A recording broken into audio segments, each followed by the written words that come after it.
নতুন শিক্ষানীতি অনুযায়ী প্রাথমিক স্তরের শিক্ষা ও শিক্ষার্থীর অনুপাত কত হবে? 1:40। নতুন শিক্ষানীতি অনুযায়ী মাধ্যমিক স্তরের শিক্ষক ও শিক্ষার্থীর অনুপাত কত হবে? 1:30। সকল শিশুকে প্রাথমিক শিক্ষার আওতায় আনা হয় কত সালে? 2011 সালে।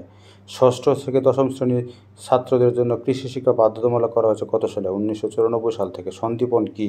সন্দীপন হল রাজশাহী জেলার 2 বছর মেয়াদী সাক্ষরতা আন্দোলন। ইংরেজি সাহিত্যে পিএইচডি অর্জনকারী প্রথম বাঙালি মুসলমানকে? ডক্টর সাজ্জাদ হোসেন। বাংলাদেশ মাধ্যমিক উচ্চ মাধ্যমিক শিক্ষা বোর্ড কতটি? 8টি। বাংলাদেশে মাদ্রাসা শিক্ষা বোর্ড কতটি? 1টি। বাংলাদেশের কারিগরি শিক্ষা বোর্ড কতটি? 1টি। বঙ্গবন্ধু কৃষি বিশ্ববিদ্যালয়ের পুরাতন নাম কি ছিল? ইফসা।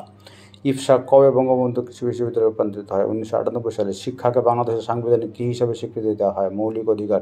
সবার জন্য শিক্ষা সংক্রান্ত দিল্লি ঘোষণায় প্রধানমন্ত্রী খালেদা জিয়া কবে স্বাক্ষর করেন? 8ই জানুয়ারি 1995। বাংলাদেশে সর্বপ্রথম কবে জাতীয় অধ্যাপক নিয়োগ করা হয়? 1975 সালের 17ই মার্চ।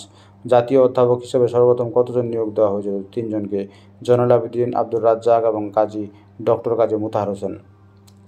শিক্ষা, জ্ঞান, বিজ্ঞান ও গবেষণার ক্ষেত্রে অবদানের জন্য সর্বোচ্চ সরকার স্বীকৃত কোনটি?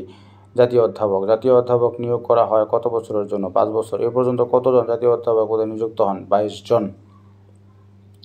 জাতীয় অধ্যাপক নির্ধারণ কমিটির সদস্য কারা? শিক্ষামন্ত্রী, স্থানীয় সরকার মন্ত্রী, পররাষ্ট্রমন্ত্রী, 2 জন সাবেক জাতীয় অধ্যাপক। জাতীয় অধ্যাপক নির্ধারণ কমিটির সভাপতি কে? শিক্ষামন্ত্রী। এই পর্যন্ত কতজন মহিলা জাতীয় অধ্যাপক পদে নিযুক্তি পেয়েছেন? 2 জন। অধ্যাপিকা সুফিয়া আহমেদ, অধ্যাপিকা সাহেলা খাতুন। জাতীয় বিশ্ববিদ্যালয়ের অধীনে অনার্স কোর্সকে 4 বছর মেয়াদী করা হয় কবে? 2002 সালে। চট্টগ্রামে অবস্থিত এশিয়ান মহিলা বিশ্ববিদ্যালয়ের আনুষ্ঠানিক যাত্রা কবে শুরু হয়? 5ই এপ্রিল 2008।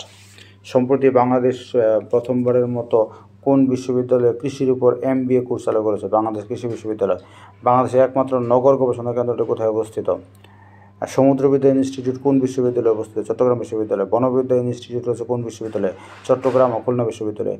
ব্র্যাক ইউনিভার্সিটি আনুষ্ঠানিক উদ্বোধন করা হয় কবে? 2001 সালের 16 জুন।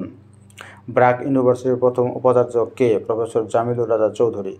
বাংলাদেশের প্রথম বেসরকারি বিশ্ববিদ্যালয় কোনটি? North south university. বাংলাদেশে কোন বেসরকারি বিশ্ববিদ্যালয় থেকে MPhil ও PhD ডিগ্রি প্রদান করা হয়? International Islami university of Chittagong.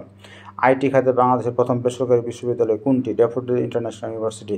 স্নাতক ও সমমান পর্যায়ে ছাত্রীদের উপবৃত্তি চালু করা হয় কবে? 30 জুন 2013। বাংলাদেশের একমাত্র রাজনীতি মুক্ত বিশ্ববিদ্যালয় কোনটি? খুলনা বিশ্ববিদ্যালয়।